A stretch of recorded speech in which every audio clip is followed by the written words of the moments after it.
You are now listening to Carlie's Couch. I'm Carlie. And I'm Lex. In this podcast, we discuss a wide array of topics about life and how to live your best life. Whatever that looks like for you. Hope y'all enjoy. This week on Carlie's Couch, we discuss how to have better meetings because nobody likes sitting in terrible ones. Hello. Welcome to Carlie's Couch. I'm Lextopia. CC Fierce / Carlie Carpio on Twitter. And I was about to be Lex something else because the Nigerians did hack the hell out of me. They got me. You got me. But luckily I just got right to it after waking up to 500 people telling me I was hacked. And it was like, okay. After a while I was like, I get it, guys. But thanks to everybody for letting me know. I was like, I was like, when I sent it, it was because someone texted me and said, yo, you got to tell Lexi to get her Instagram. But that's what I don't understand. And then people were telling me, like, people are asking me if you're hacked. And it's like, I don't understand. Why is anybody asking anybody anything about me? Like, just. I think they were trying to look out, but I don't know. Why didn't they just text me or they might not have you. The person I know didn't have your number. Anyway, thanks, y'all. All 200,000 people. But yeah, you know, they got me out in Lagos. That was a pretty quick turnaround for you to get your account back. Yeah, I was kind of never. And so here's what was interesting is that once, so what I had to do because I couldn't get into it, they changed it to like their own numbers and they put on the 2-step verification to go to them. So, you know, I couldn't get around anything. And I watched one YouTube video that was the most recent I could find. And then I went through the steps to realize you could send in a selfie video, like through their technology, just like how when you set the the Face ID on your phone, so you like move side to side, and it probably just scans your page to see if they can match your face. And I have my face all over my account. So, but the funny part is that after I sent it in or whatever, and they were like, okay, we'll review this and get back to you in 3 business days. And I was like, yeah, I ain't gonna get this shit back. So I was already like, actually, I was kind of excited. I was like, ooh, this would be cool if I get to, you know, just like actually start over. Not that you can't always just start over in your head, but I was like, ooh, you know, I could actually only have like 20 people and like put up whatever, and it just not feel as deep. And so it was kind of a cool reminder at the moment to like, you know, realize it's not that serious. But then they gave it back to me and the next day. But for my other 2 accounts, I was also locked out of those too. So I just got my lock one back today. And then they did get me from my Cap Social one too. But they got locked before they could do anything with them. Oh, good. But I can't get into it either. So I think that one's still under review. So we'll see. Okay. But anyway, speaking of Nigeria, this week's question from the couch, we asked our followers and our listeners, what places are you traveling to this summer? Ooh, okay. So Paris, New Orleans, Ottawa, and South Dakota. That's pretty unique. Interesting mix. That sounds like work trips. Yeah. Especially the South Dakota. Yeah, South Dakota, Ottawa, probably work trips. The next one's London and Rome. It's my first time in Europe, and I'm so excited. Aww. I know they'll probably have a good time. Those are good cities to visit, too. I think I did those exact, too, in a trip all together one time. Yep. And then Spain, you're going to have a ball, and Dubai. Mm-hmm. I haven't been to Dubai yet. Me neither. Soon come. Another person said Dominican Republic, Zanzibar, Jamaica, and Germany. And I thought Zanzibar was a fake place, so interesting. Did you? Oh, wow. Yeah, they're on my list. That's cool. What is that? Where is it? Africa. But where is it? I think it's on the southern part in my head because it's like when I think about places. Is it that the city name? I don't think so. I think it's a country, but I'm like, let me look while we talk about it. I know it's a real place. Okay, well, we'll look it up. Read the next one while I look up the next one said, we just got back from Hawaii and Oklahoma, and our last one for the summer, but the summer hasn't started yet. Our last one for the summer will be Costa Rica, so that's cute. Somebody else said Costa Rica as well. Another person said Utah and Miami. That's random. Another one said Washington, D.C. with the kiddies and Thailand in November. That'll be fun. They're excited about that. Okay, so Zanzibar is a Tanzanian archipelago off the coast of East Africa. Okay. So that's what I was like, in my head, I was like, I put it with Tanzania and all of the safaris. Okay, in Tanzania. There we go. And actually, yes, because one of my friends is, she's has Tanzanian family, and she was trying to get us to come for New Year's, and that fell through, but not Zanzibar necessarily. Somebody's going to Baltimore. I have not been there. Not missing anything. Vermont, haven't been there. Have you been to Vermont? I've been through it for sure because I've been in like Connecticut and Massachusetts and stuff. Los Angeles, Austin, San Diego, New York. Another person said they're going to Australia, which sounds cool. Amsterdam, Colorado. Look, yeah. Right. One person said wherever I want to go, name the location. I know that's right. So I will be DMing you back. Okay. And then this last one said Cancun and Las Vegas. And that they're also available to help us find something at no extra cost with majestic memories and travel with Mo. Okay, I know that's right. Shout out being the only person to plug yourself. So she's a travel, what do they call it? News to me, agent. Travel agent, maybe? News to me. Shout Majestic out to Mo. memories and travel with Mo. Unless she just saying she going to find some prices. She linked it. Oh. She linked, that's what I'm saying. She linked the page. Okay. Well, that's nice. What do you got planned for the summer? So far I have Turks. That's it so far. Okay. But I have bigger plans. But yes, Turks better than me. Sure. You said bigger plans. No, I said I'm gonna have like more like better plans. Okay, yeah, I don't have anything planned for the summer right now. So, I've done the most traveling up to this point this year. I've been to a few countries, but I don't know. So we'll see. I kind of think that I'm saying this, but I kind of want to just chill out and like super save and like be just real chill the rest of this year. But also, I know how I am. I think I'm gonna live out of the country for September, October is what I'm kind of thinking about. That's a great time to do so. But thank y'all for sharing. We always appreciate the questions from the couch. And also shout out to y'all because I posted that a couple hours ago and y'all turned up. That's an easy one to answer. Yep. Okay, so today's topic, I'm gonna do Lexi Hands meetings. I sat through a really terrible meeting. I want to say like a month and a half ago, and this was on my heart. Right, that's a bad meeting if it's on your heart like that.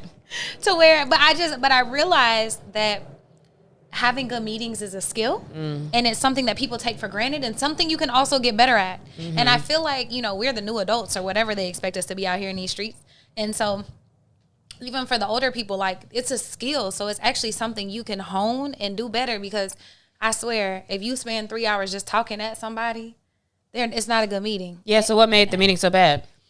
It was a 3-hour meeting, which the time it had to be for the amount of material. So I understand the time commitment. But so they said it was a 3-hour meeting. Yeah, okay. They did for sure. But then it was just being talked at.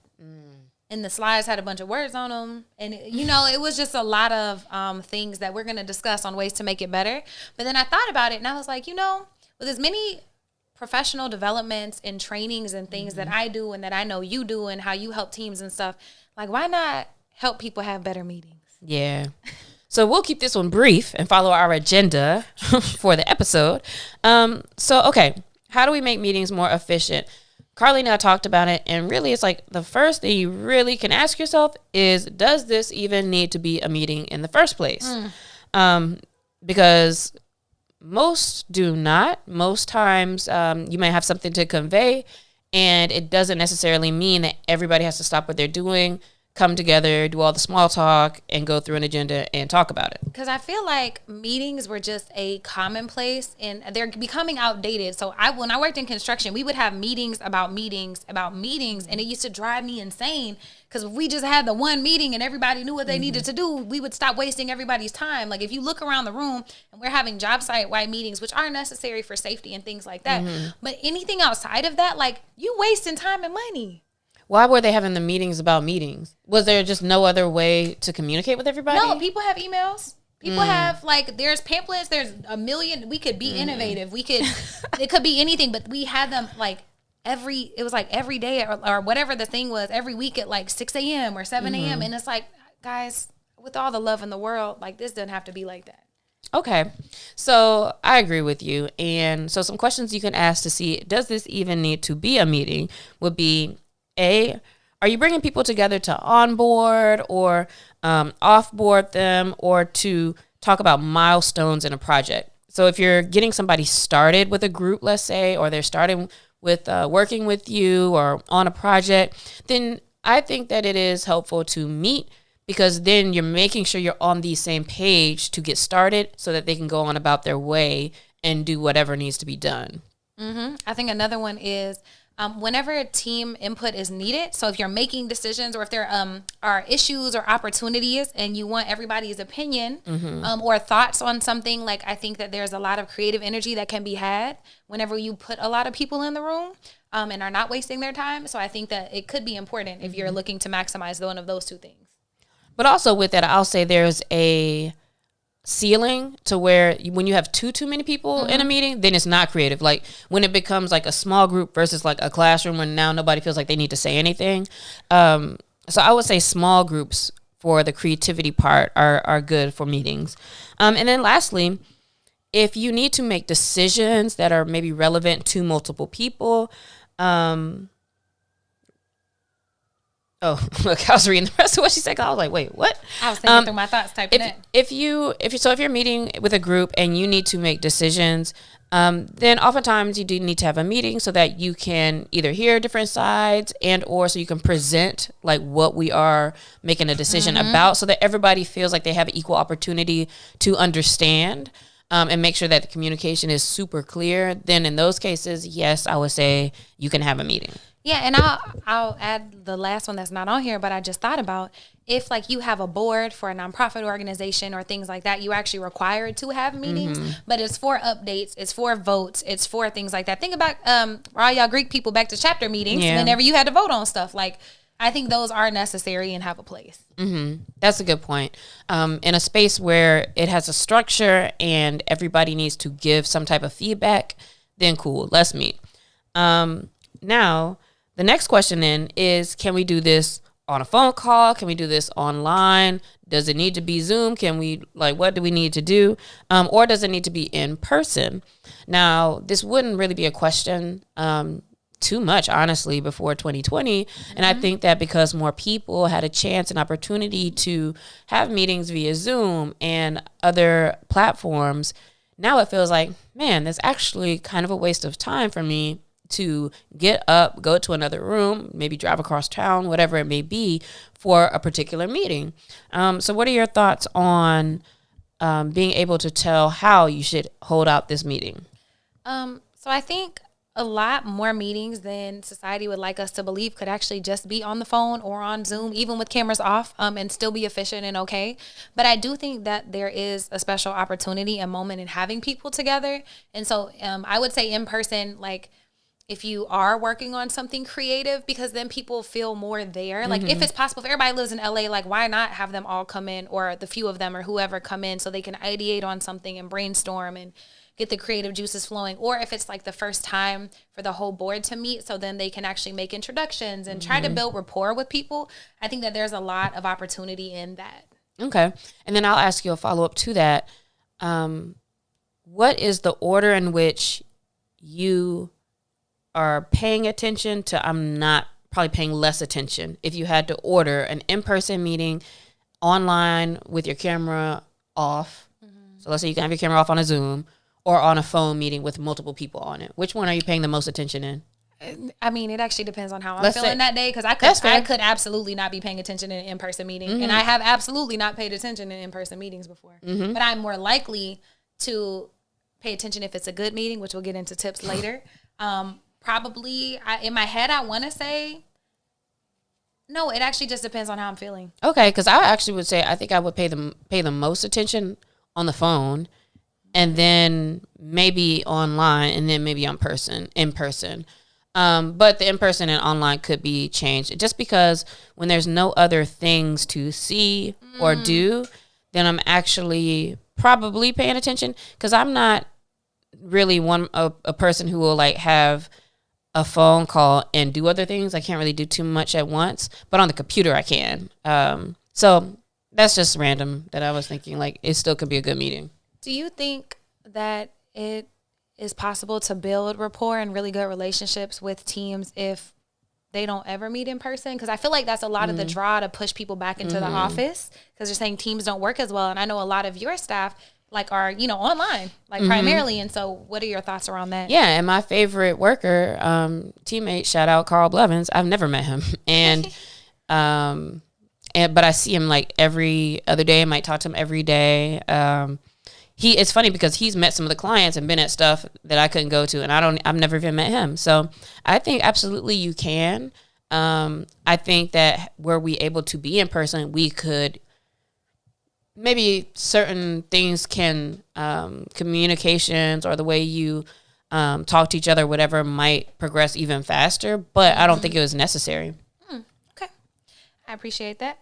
Okay, so if you do decide, okay, this needs to be a meeting, the next step is to figure out what is the objective of said meeting. Yeah. Like, what are we trying to do? Because that's the worst, I think. Like, I've been in meetings where it's like, it just feels like, okay, every Tuesday we have a meeting, but there's no real point. And it's just like, or the ones where everybody just goes around and says something and it's like, that was kind of pointless. So what is the objective to your meeting? Whether it be to provide updates, cool. Whether it be to hear people's reports on XYZ.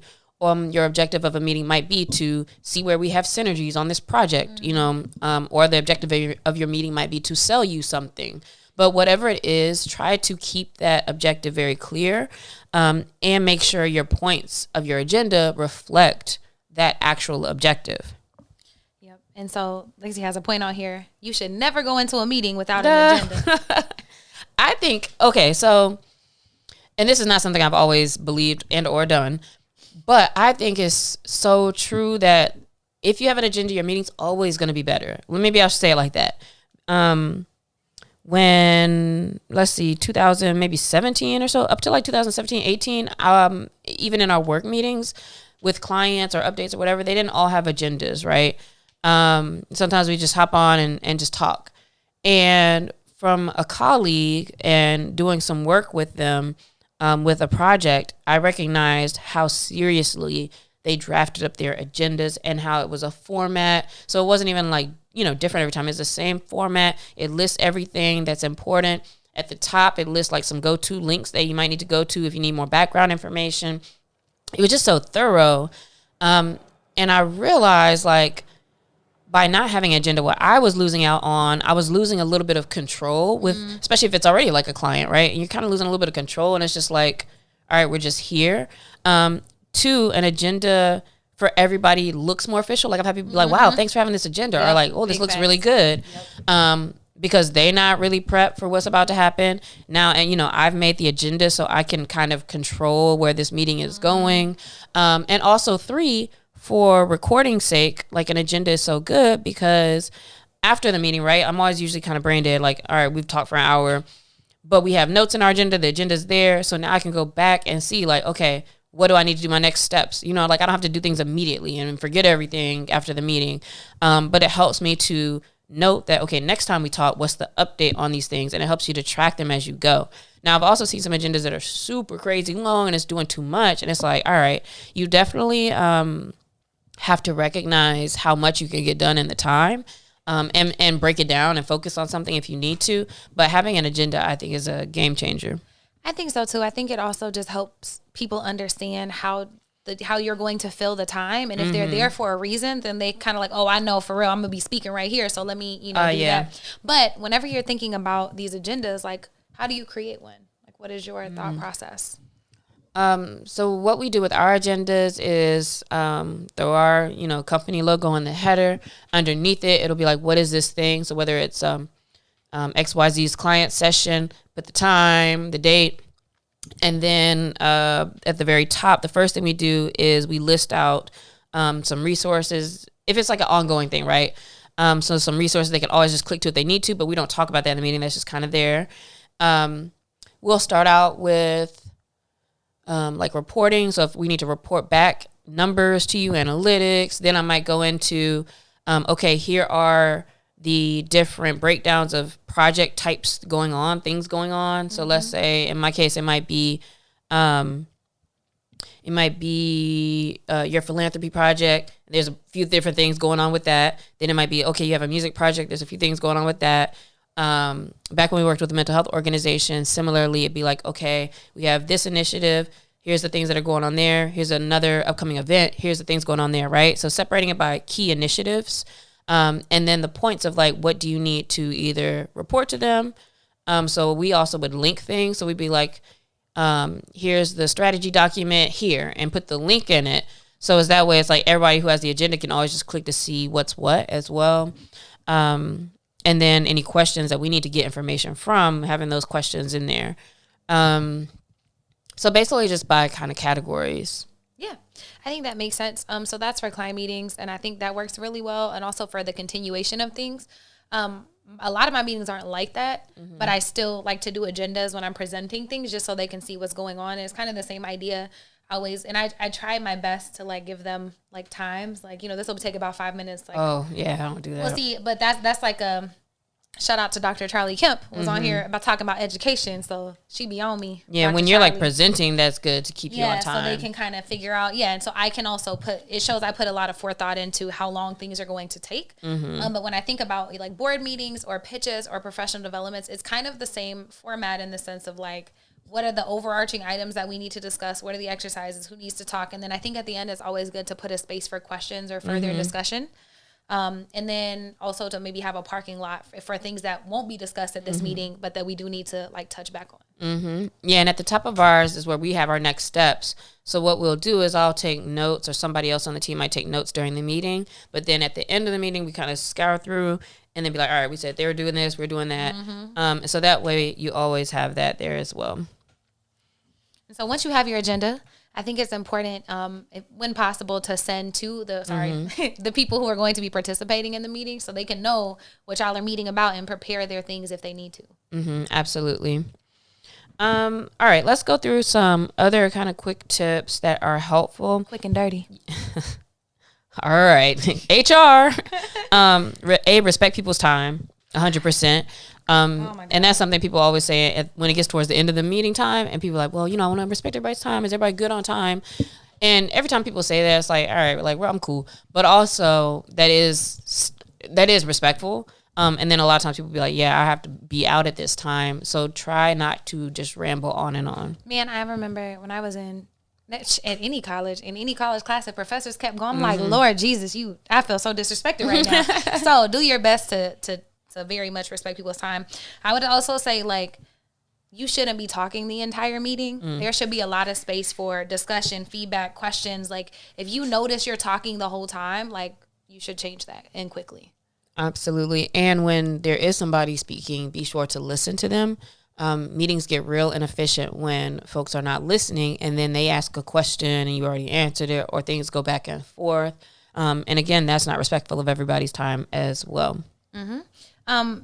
This, I'm going to say universal learning. So when you're thinking about a meeting, sometimes it's good to have visuals because people can be visual learners. Sometimes it's good to talk because people can be auditory. And so just thinking that we all have different learning styles or different ways we buy into things, and like, how can you make presentations feel more inclusive for people who have different learning styles than you? How can you try to include everyone? Like, what does this look like to actually be a little bit more interactive as opposed to just very one note and 1D, and really thinking about what that could look like in your field, and that could set you apart and get more participation from other people. That's really where like a lot of the skill comes in too, and being a good presenter and storyteller. Also be sure that you record the meeting and or are taking notes. I usually try to do both because I rarely go back to listen to a recording. But if it's something where we've had a meeting and I know it's recorded, and then weeks later I need to go back to develop out something, at least I have that there. And Lord Jesus, please know when to end the meeting and to let, like, I'm so bad at that. I be talking and talking. I don't know why. It's like I don't want to let people go at the end, but whatever. But yeah, just figure out how to have a wrap up and then get people on their way, because they can't linger. And that's fine if they want to stay and linger. But for people who might have other stuff, it could feel pressure. Oh, you can't linger when I be like, click, end exactly. meeting. Like, we out of here. In real life, that's another con of real life meetings. All the extra talking at the beginning and ending is like, we're done. Okay, make sure before the meeting is completed that everybody is clear on next steps. I think that's super important. There's a lot of meetings where you can be in it and you feel like, okay, they didn't really tell me to do anything, and or it wasn't really clear. And so the next time we meet, it's like nothing has been done. But there should be very clear next steps, and send a recap to everybody if you can, to also have that like written down for everybody in an email. Like, all right, these are the things we are expecting to happen. It was so funny. I was recording secretary my first year in Delta and taking meeting minutes. For those who don't know, that's what the recording secretary does. And then I started doing all my internships in construction. So I'm really good at taking meetings, taking minutes for meetings. And if you are doing that, you don't actually need to write every single thing down. Most of the important things and things that might need to be a CYA or cover your ass later on, definitely write those things down. Yeah, the crazy thing about that too, the same colleague that I learned agendas from, in meetings, like when they took notes, they literally were writing every little thing. Like, but they were good at doing it. But I was like, it's not that deep though. Like it's also being recorded. So just answer the questions or get keywords and things that you need. Yeah, and so don't, if you are the person who's doing, you don't have to write down everything that they say. I learned that through all of this practice that I've had. But lastly, we're gonna end it with any random or unique tips that you do on meetings or things that you include that might be unconventional or different that could be helpful for anybody trying to sharpen this skill. I don't think so. I don't think there's anything that I would say is like, oh, this is my special thing. Outside of like, I kind of roast people a little bit, but I don't. That's your personality, though. Yeah. Yeah. No. So not for me. What about for you? Okay. So I talked to my homegirl Stacey Ann, who will be on the podcast, but she runs plenty of meetings all over. And I asked her, and she said she makes sure to check in with people and to see how they're doing, and not just like, hey, I'm good, I'm good, I'm good. And the reasoning is because she was saying that, like, if their partner just asked for a divorce and all this stuff is happening, maybe now is not the best time for me to ask you for feedback on this fiscal thing. Like maybe this is something I can then do for myself. She also has a small team. Oh, you're talking about like mentally so how people are doing. Yeah, oh, I thought you meant like how you doing like with the what we're talking about. But it's important to like check in with folks. But she literally checks in with people and keep like her team is very small, and so she's able to be more personal with them. But like if she's like, or if it's something that I thought we were going to need a decision on, but then they're having a terrible day, maybe I just make the decision and that's okay for today. But she said that that's really important, and that's been a game changer in helping her efficiency. So shout out, good. Yeah. So shout out to Stacey Ann. I always like to check in with people. I like to start meetings with mindfulness. I might be that annoying person, but it's so important because we are all coming from different spaces, and you might have been driving in traffic and someone else is tired and I'm nervous about this thing I'm presenting. And so I feel like just a quick check-in, even if it's a big inhale, big exhale. Okay, let's do this. Or just think of something that you're grateful for. I feel like that really helps us ground, and then we're all in the same space. And every time I do it, people look at me crazy, but then they always tell me that they enjoy it. And then the last thing is just a question I want to throw in here, but how do you feel about icebreakers in meetings? No. I do not care. If I want to talk to y'all and get to know y'all, I'll get to know y'all. And I think that's very, I hate when they feel forced. So like in client meetings, continuing client meetings, you probably don't need those. But if you're doing a conference, you probably do, because these are people that they're going to be talking to and getting vulnerable and learning and growing with throughout the day. And so think about your audience before you start throwing in things just to throw them in there. Although sometimes, if it's who you are and it's your personality, it can be fun. But just some stuff to keep in mind. Okay. All right. So for all of you all, hopefully you will be having good meetings this week. If you know somebody who's a business owner, or if you want to send this to your boss anonymously, or to somebody who's terrible at your job, hopefully they won't hear this part and know that that's why you sent it to them. But please share the episode, and we hope you have a great week. Peace.